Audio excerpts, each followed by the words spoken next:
When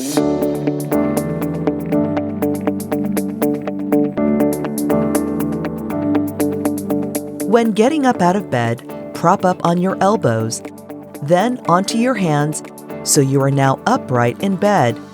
Next, start to scoot to the edge of the bed while moving your legs over the edge. Your operated leg might be a little heavy, so if you need to assist your leg over the edge, feel free to do so with your hands. Once your legs are over the side, begin to square yourself at the edge of the bed until both your feet are on the ground.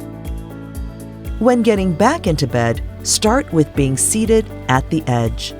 Move your hands behind you and start to angle and shift your body toward the middle and head of the bed.